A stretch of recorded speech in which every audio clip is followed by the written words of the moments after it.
Bueno, en este video vamos a ver cómo resolver el ejercicio número 4 de la segunda guía, que es la guía de polarización de transistores bipolares.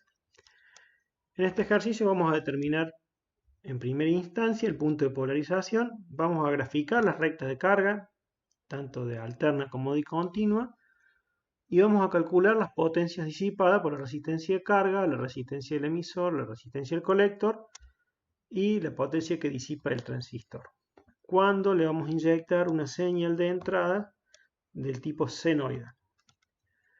Recordemos que vamos a suponer que el transistor es ideal, tanto así como los capacitores C1 y C2 también los vamos a considerar ideal por el momento.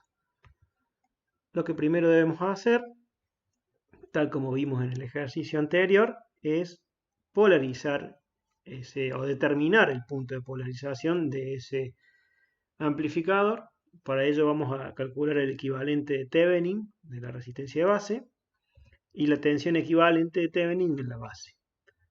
Vamos a plantear el circuito equivalente y en base al circuito equivalente vamos a resolver la malla de entrada sustituyendo las corrientes por su equivalente en resistencia de colector y vamos a calcular la corriente ICQ para esa polarización. Si ahora usamos la malla de salida, planteando la ecuación de la malla de salida, vamos a calcular una tensión colector-emisor en el punto de reposo de 7,29 volts. Una vez que ya hemos resuelto la polarización, vamos a trazar las rectas de carga.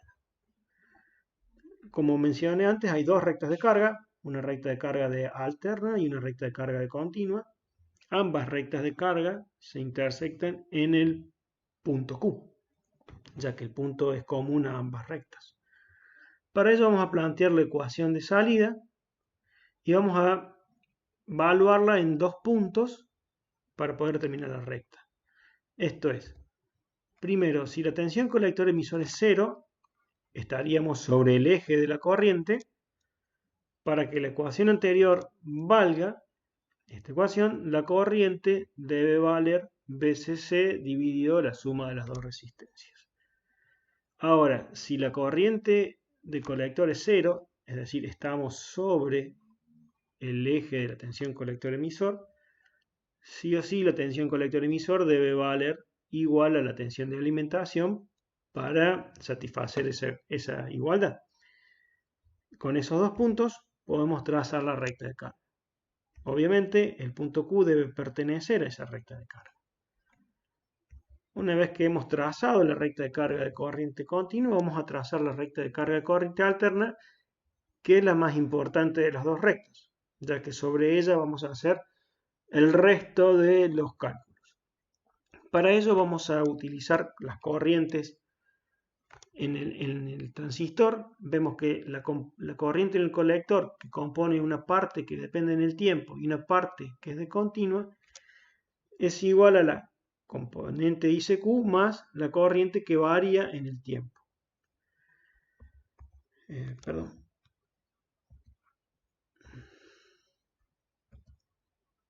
Lo mismo sucede con la tensión colector-emisor. Tiene una componente de continua y otra componente de alterna. En el transistor, la componente de alterna de la corriente la podemos determinar como la tensión colector-emisor dividido la resistencia de corriente alterna, que es la resistencia equivalente de corriente alterna. El signo menos quiere decir que está en contrafase. ¿Qué es lo que quiere decir eso? Que si nos paramos en una tensión, por ejemplo, tensión BCQ, si la tensión aumenta, la corriente de colector tiene que disminuir. Si la corriente de colector disminuye, la tensión tiene que aumentar. Es de ahí que tiene el signo menos. Ahora, si de las dos primeras ecuaciones despejamos la componente de alterna solamente y la reemplazamos en esta ecuación, vamos a llegar a una ecuación que es la que sigue. Ahora, valuando en extremos a esta ecuación, ya sea cuando la corriente de colector va a ser 0, vamos a obtener cuál es el valor sobre la recta de carga en el eje tensión colector-emisor, y si hacemos 0 tensión colector-emisor, vamos a saber cuál es la corriente máxima sobre el eje corriente de colector. Entonces, si tensión colector-emisor es 0, la corriente máxima es ICQ más la tensión colector-emisor por la componente de corriente alterna de la resistencia, y en el eje tensión colector-emisor es tensión colector-emisor Q más ICQ por RCA. Ubicando esos dos puntos, vamos a poder trazar la recta de carga que debe pasar sí o sí por el punto Q. En caso de que no pasara por ese punto, por favor revisen los cálculos porque algo no están haciendo en forma correcta, ya que el punto Q debe pertenecer a ambas rectas de carga. Para calcular las potencias, vamos a utilizar solamente la recta de carga de corriente alterna. La recta de carga de corriente continua solo nos sirve para saber la intersección con la recta de carga de corriente alterna. No nos sirve más para los cálculos. Tengan en cuenta eso.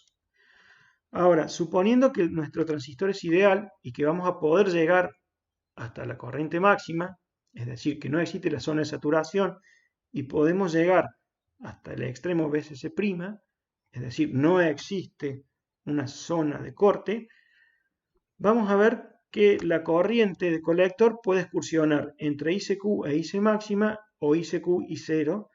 Lo mismo con la tensión colector-emisor. Puede ir desde BSQ a 0 y desde BSQ a BSC'. El segmento que resulte menor de esta comparación entre ICQ e IC máxima e ICQ y 0 va a ser lo máximo que va a poder excursionar, ya que en este caso, por ejemplo, la máxima excursión va a ser ICQ. Cualquier excursión mayor a ICQ en uno de los hemiciclos, cuando tenga que excursionar de ICQ hacia 0, solamente lo va a poder hacer ICQ, y de ICQ a IC máxima, este segmento tiene mayor longitud, por lo cual la onda se deformaría y no sería proporcional a la onda de entrada. Por lo tanto, la máxima excursión que va a poder realizar para este ejercicio es ICQ. Lo mismo pasa con las tensiones de colector-emisor. En este caso, el menor segmento es el que corresponde a BSQ menos BSC'. Teniendo en cuenta eso, vamos a poder calcular las potencias. La potencia en la resistencia de carga va a ser igual al cuadrado de la corriente eficaz por la resistencia de carga. Pero fíjense que como en este ejercicio RC y RL son iguales, esa corriente se va a dividir en dos partes iguales. Es de ahí que aparece S2. En caso de que no fuesen iguales las corrientes de colector, la resistencia de colector y la resistencia de carga, van a tener que hacer un divisor de corriente y este número va a depender de la relación que existan entre esas resistencias. Eso quiero que quede bien claro porque van a tener que realizarlo a menudo. Generalmente no siempre son iguales la resistencia de carga con la resistencia de colector. Valuando, sabiendo el valor cresta, podemos llegar a que ICQ sobre 8 dividido RL es el valor de la potencia en RL. La potencia que disipa la resistencia del colector va a estar compuesta de una componente de continua, esto es lo que está disipando RC cuando el transistor está solamente polarizado, y a esa potencia hay que sumarle la componente de corriente alterna. Fíjense que en este caso ambos son iguales, ya que los valores de RL y RC son iguales. Para calcular la potencia que disipa la resistencia del emisor, igual vamos a tener una componente de corriente continua, ICQ cuadrado por RE, más una componente de alterna. Fíjense que acá en el emisor circula toda la corriente que circula por el colector. O sea que la cresta, es ICQ, no está dividida, ya que en el emisor llega toda la corriente. Para calcular la potencia del transistor, es lo que está disipando en continua menos la disipación en corriente alterna. Si quieren saber de dónde llega esto, fíjense en la teoría, está explicado, esto sale de hacer unas integrales en el tiempo, está bien explicado en la teoría. No queremos profundizar ahora para no hacer tan largo el video, pero se resulta en esta ecuación. La potencia del transistor en este caso son 11,58 milivatios. Restaría calcular la potencia que está entregando la fuente de alimentación. En ese caso, la potencia que está disipando es la tensión de alimentación por ICQ, que es la componente de continua. Eso nos da 23 milivatios. Fíjense que la sumatoria de todas las potencias RL, RC, RE y la potencia que disipa el transistor deben ser igual a la potencia que entrega la fuente. Esto se debe a un principio de conservación de la energía. La fuente no podría entregar menos potencia de la que se está sumando todas las resistencias. Lo que quiero decir es que si ustedes hacen la sumatoria de todas sus resistencias y difiere de la potencia que están calculando, que está entregando la fuente, revisen esos cálculos porque en algún lado están cometiendo algún error de cálculo. O sea, la potencia siempre debería ser igual, al menos muy próximas, y es que desprecian algunos decimales. Bueno, espero que les haya servido este video. Por favor, cualquier duda o consulta, nos envían un correo y trataremos de resolverlo lo antes posible. Muchas gracias, saludos.